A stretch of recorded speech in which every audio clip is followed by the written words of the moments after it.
విశాఖపట్నం వరకు డెవలప్ అయ్యే అవకాశం ఉన్నది. వెనుకబడినటువంటి ఆ ప్రాంతం యొక్క అభివృద్ధి ఏమాత్రం చూస్తాం. కానీ ఈ రెండు విషయాల్లో మాత్రమే అనేక అనుమానాలు ఉన్నాయి. ఇప్పుడు మన మిత్రులు చెప్పే దాంట్లో కూడా అది సాధ్యమా, నిర్మాణం ఇప్పట్లో పూర్తవుతాయా అని చెప్పి ప్రశ్నిస్తున్నారు. అది అందరికీ అనుమానం ఉన్నాయి. మన చూడు చెప్పే దాంట్లో ఏమి అయితే ఒకటి చెప్పలేదు ఆయన కూడా. ఇప్పుడు పోలవరం విషయంలో ఏంటి, అది 100% జాతీయ ప్రాజెక్టు, అంటే కేంద్ర ప్రభుత్వం నిధులతో కట్టుకునే ప్రాజెక్టు. అవును, పూర్తి బాధ్యత వాళ్ళది. సో వాళ్ళ సమయానికి నిధులు విడుదల చేస్తున్నారు, పనులు జరుగుతున్నాయి. ఇప్పుడు సరే డయాఫ్రమ్ వాళ్ళు అది పట్టుకుపోవడము, ఇప్పుడు నిర్మాణం చేపట్టారు. సో దాని వలన 1000 కోట్ల అదనంగా ఖర్చు అవుతున్నాయి. అయినప్పటికీ కూడా భారం కేంద్రానికి కాబట్టి కేంద్రం కూడా ఈ కూటమి ప్రభుత్వంలో అంటే బీజేపీ ఉన్నది కాబట్టి వాళ్ళు అన్ని విధాలుగా సహకరిస్తున్నారని నేను అనుకుంటున్నాను. ఎందుకంటే ఆ పార్టీ కూడా రాబోయే ఎన్నికల్లో మళ్ళీ పోటీ చేస్తుంది కాబట్టి రేపు పొద్దున కేంద్రం నింద వేయకూడదు అనేటువంటి ఆలోచనతోనే వాళ్ళు అన్ని విధాలుగా ప్రస్తుత చంద్రబాబు నాయుడు గారికి సహకరిస్తున్నారు. అది మనకు ఎక్కడ సహకరించలేదు అని చెప్పలేము, పూర్తిగా సహకరిస్తున్నారు.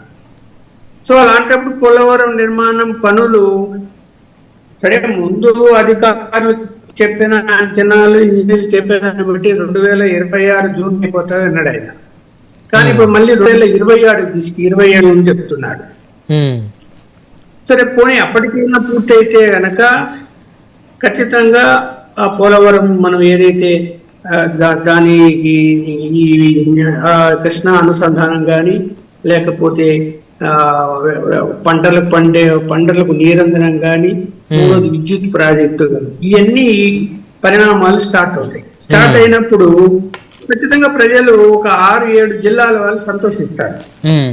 అందులో ఏం నిర్ణయించాల్సిన పని లేదు. అరే మనకు ఎలాంటి ఇబ్బందులు ఉండవు అని చెప్పి, అంటే ప్రత్యేకించి రైతులు అన్నట్టు 80% మంది రైతులు ఇవాళ వ్యవసాయ ఆధారిత ప్రాంతంగా మన ఆంధ్రప్రదేశ్ ఉంది.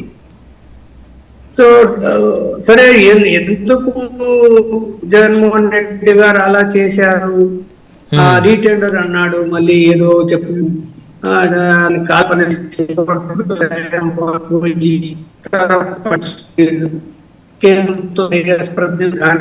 జరపలేదు అన్ని జరిగాయి. రాజధాని విషయాలు అంటే 3 రాజధానుల స్టాండ్ తీసుకొని దాన్ని పక్కన పడేశాడు.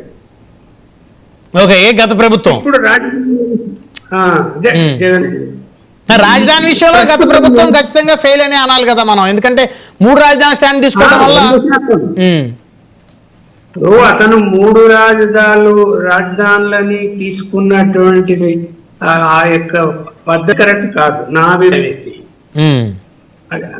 ఇప్పుడు రాజధాని తీసుకు విశాఖపట్నం పెడతానంటాడు, సెక్రటరీ ఎక్కడ అనంతపురము ఎక్కడ విశాఖపట్నం అండి.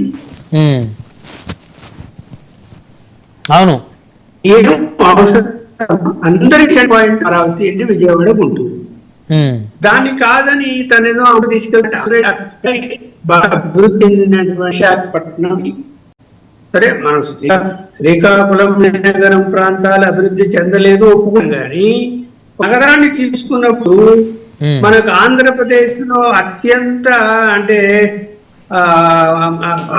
ఖరీదైనటువంటి నగరం విశాఖపట్నం. మరి దాన్ని డెవలప్ చేస్తానంటాడు, అక్కడ పోయి రాజధాని పెడతానంటాడు. ఇక్కడ కొత్త రాజధానిని డెవలప్ చేయడము వేరు, అది సెంటర్ పాయింట్ అవుతుంది. ఇప్పుడు కాకపోతే రాబోయే 2 జనరేషన్లకు అది నగరంగా మారిపోయిన తర్వాత దీని ఫలితాలు అప్పుడు అనుభవిస్తారు.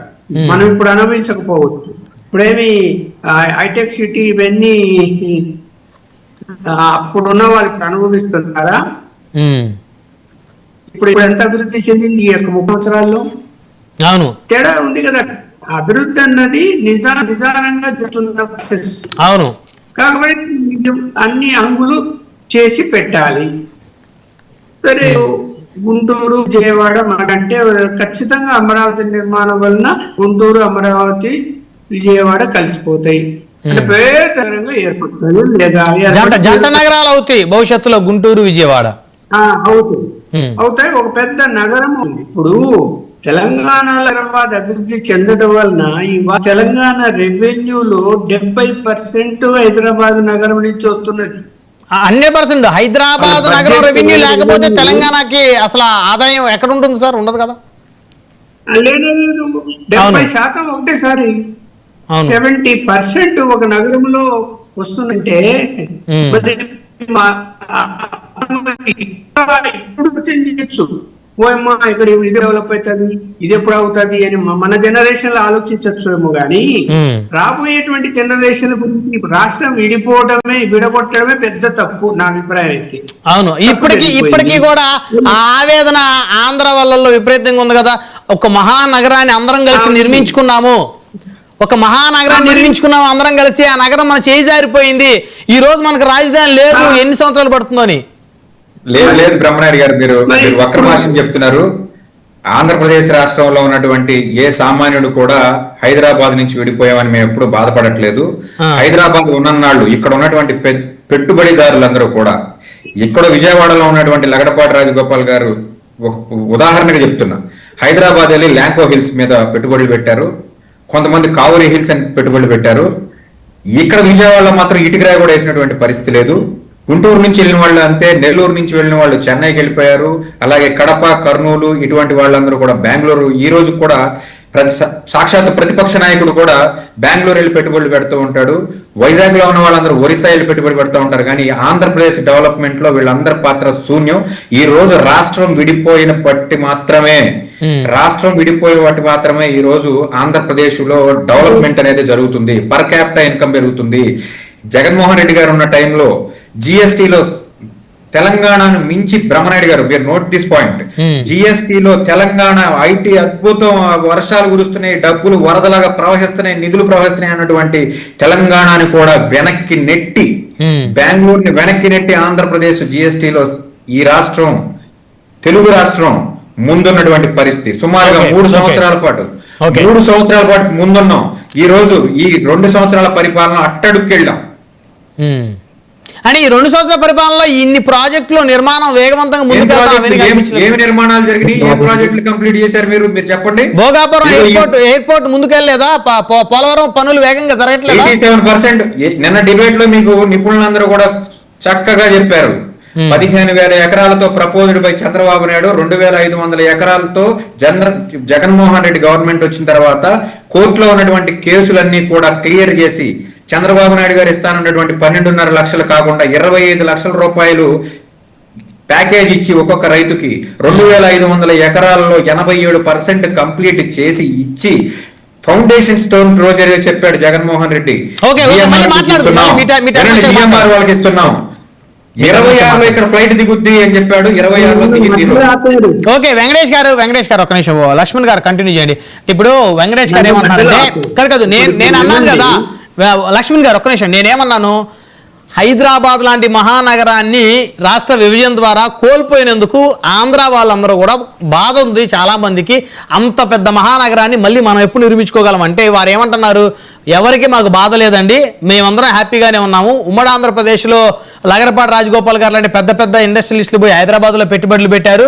సో ఆ నెల్లూరు వాళ్ళు ఏమో వాళ్ళు వచ్చి అటు పెట్టుబడులు పెట్టారు, రాయలసీమ వాళ్ళు బెంగళూరులో పెట్టుబడులు పెట్టారు, వైజాగ్ వాళ్ళు ఒరిస్సాలో పెట్టుబడులు పెట్టారు. ఆంధ్రప్రదేశ్లో పెట్టుబడులు పెట్టడానికి ఇక్కడ ఉన్నటువంటి పొలిటీషియన్స్ ఎవరు ఇష్టపడలేదని చెప్పేసి చెప్తా ఉన్నారు. లక్ష్మణ్ గారు ఇప్పుడు మిత్రుడు అభిప్రాయం ఉండొచ్చేమో కానీ నేను ఒకటి చెప్తాను.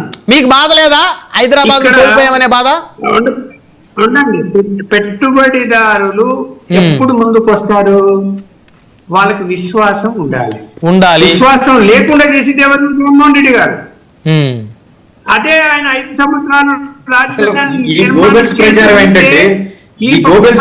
నాకు అర్థం కావట్లేదు. విశ్వాసం లేకుండా చనమల శెట్టి సునీల్ అనే వ్యక్తి, అనిల్ అనే వ్యక్తి వచ్చి 25,000 కోట్ల రూపాయలతో అన్ని రకాలకు సంబంధించినటువంటి పవర్ ప్రాజెక్ట్ కర్నూలులో పెట్టాడా? ఈ రోజు వరకు చంద్రబాబు నాయుడు గారు అలాంటి ఒక్క సంస్థనైనా 50,000 కోట్ల పరిస్థితి. ఈ గ్లోబల్స్ ప్రచారం ఏంటో మాకు అర్థం కావట్లేదు. వారి అభిప్రాయం వారు చెప్పారు, మీ అభిప్రాయం మీరు చెప్తారు. అంటే అభిప్రాయం చెప్పడం వేరండి. జగన్మోహన్ రెడ్డి జగన్మోహన్ రెడ్డిని వ్యాపారవేత్తలు రావాలంటే వారు భయంతో ఇబ్బంది బ్రహ్మనాయుడు గారు ఈ రోజు లిక్కర్ ఫ్యాక్టరీల నుంచి బయటకు రావాలంటే దందాలు కమిషన్లు కట్టాలని చెప్పి చదివాం కదా.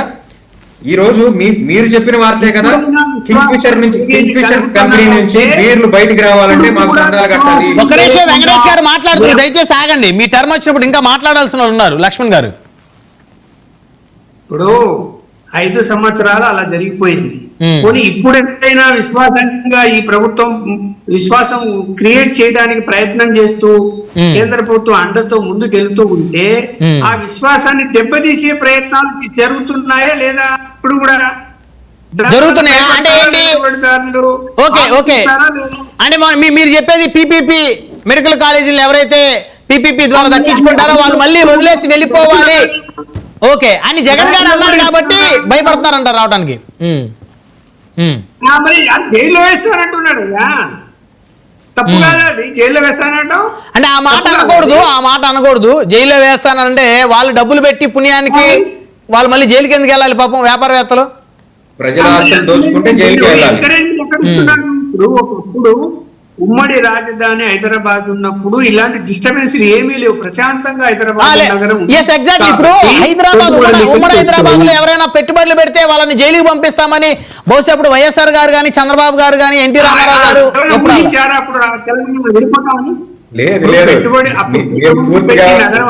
పూర్తిగా అసత్యాలు అర్థ సత్యాలు చెప్తున్నారు.